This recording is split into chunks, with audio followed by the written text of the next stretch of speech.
There is this saying, keep your eyes on the stars and your feet on the ground. But it's hard to keep your feet grounded when they hurt all the time, especially because of what you might be wearing. And so you might be thinking, why is he talking about feet? What's the big deal anyway? Well, I find that your feet ground you, number one. Number two, they're your connection to the earth and everything around you. And number three, when your feet are happy, so is the rest of your body. And so today, I want to tell you a story about feet and how you can keep them happy. Curious? Come join me.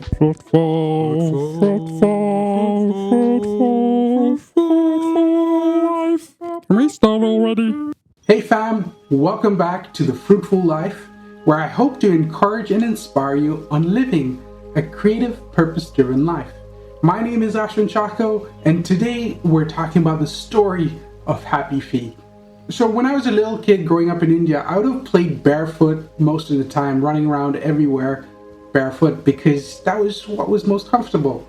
But when I went to this international boarding school, I was influenced by all my friends and my buddies, and I really got into the hip hop and rap scene.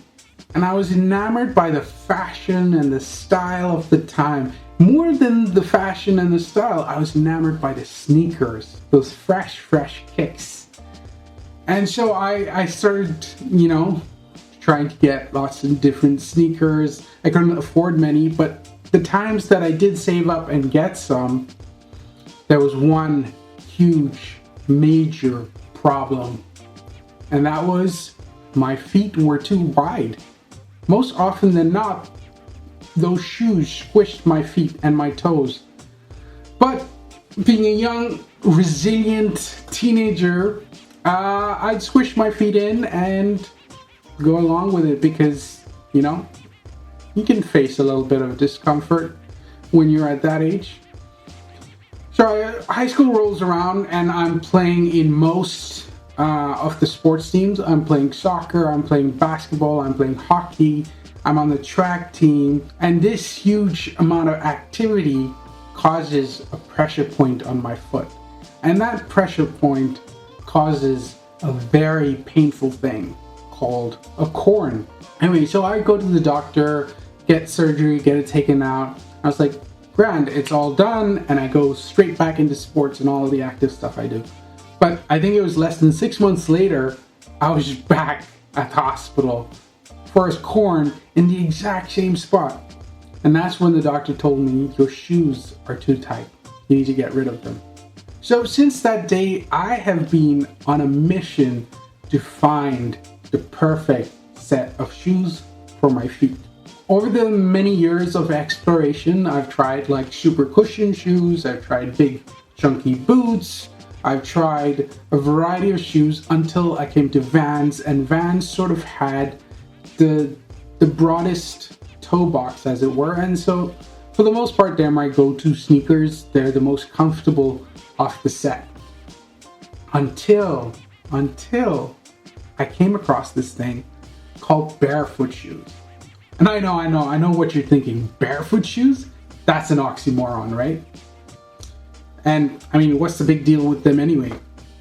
Have you seen those like finger toe shoe things? They look hideous.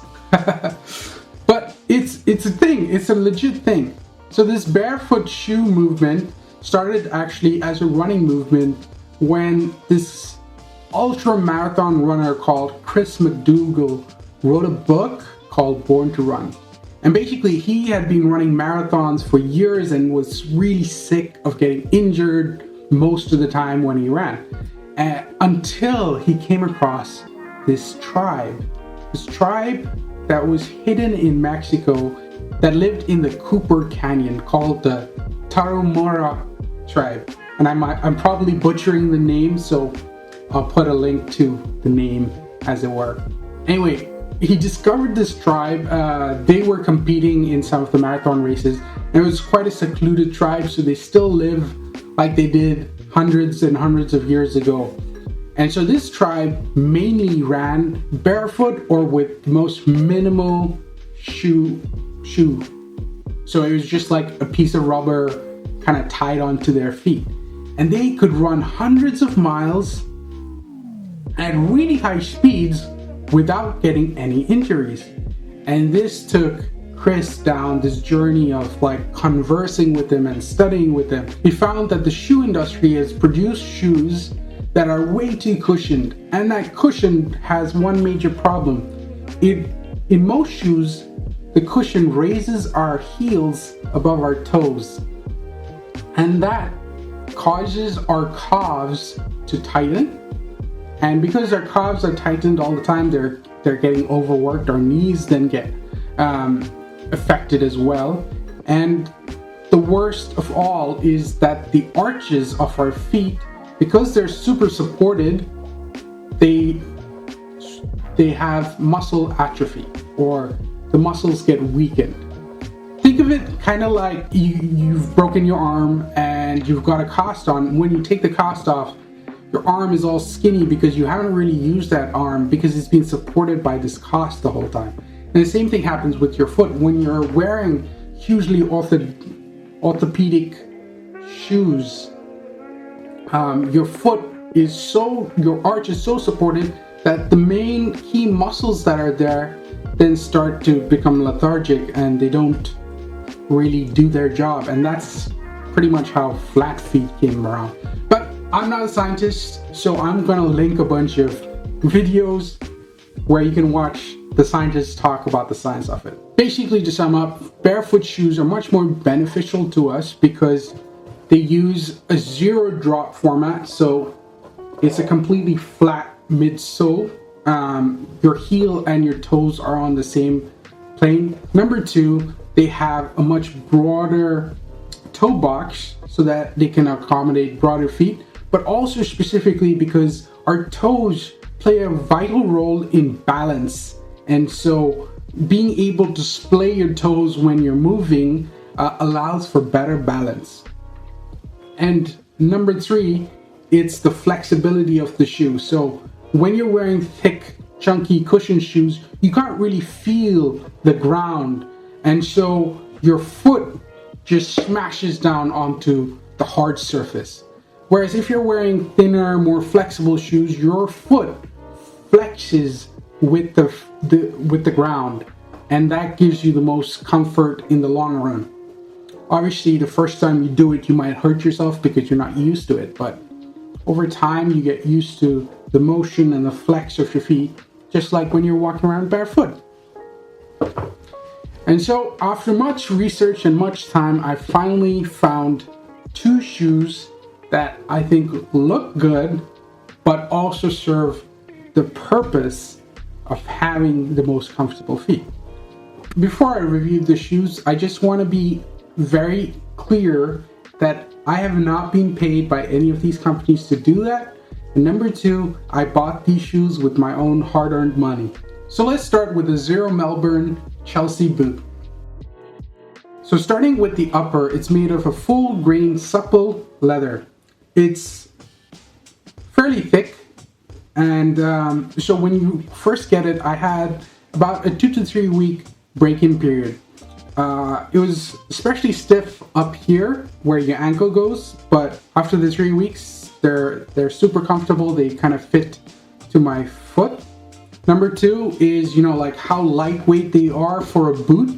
Like super lightweight boots is great to have.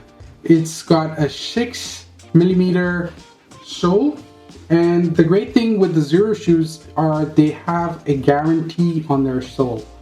So that's pretty awesome. So it's like something like 5,000 miles sole warranty. So if it goes below 1mm thick at the ball or the heel of the foot, not the edge, they'll replace it with the same product at 60% off their website's full list non-sale retail price plus shipping. The next thing I want to talk about is this cool contraption which is very specific to the Xero shoes, and that is heel cinch. And so the heel cinch kind of works with a buckle. You just open this up, you can pull it in and cinch it down, fit the form of your foot. So So they're super nice, super comfy, and I definitely recommend them. You can't wear boots all the time, and I was looking for a pair of sneakers that, you know, would work for most things, something that would be minimal but super comfortable. That's when I came across the Birchbury Bramfords, these bad boys. Just to caveat, it was a pain in the butt to get here because they're from America and they don't really ship to Ireland, so you have to get one of those address pal things to ship it to Ireland. To start off, it's got a full grain leather, super soft and super supple. Like, you open the box and you get that whiff of, you know, leather smell. Number one. So as you can see, you can even see the texture on the leather here. Number two, they come with elastic laces, which is fantastic. Just slip on. It's like wearing slippers all the time. Number three, super flexible, just like our Melbourne boot, zero drop. And they do come with this orthopedic insole, which I wasn't a fan of because, again, it raised the heel a little, so I started getting a sore heel after wearing them with them. So I just took them out and I put in the Xero Chelsea boot insert sole that is like completely flat, which is like a 2 mm completely flat insole, and this worked perfectly for my foot. So yeah, those are the two shoes that I found, the two best shoes I've found so far. I am open to finding new ones. Obviously, I'm always in the pursuit of finding the perfect pair of shoes for my feet, and these are the best ones I've found so far. The perfect sneaker at the moment is the Birchbury Bramford, and the perfect boot right now is the Xero Melbourne Chelsea boot. So it gives you both that sort of more formal and the more casual look. If you like the video, please do like and subscribe, and I will see you in the next video.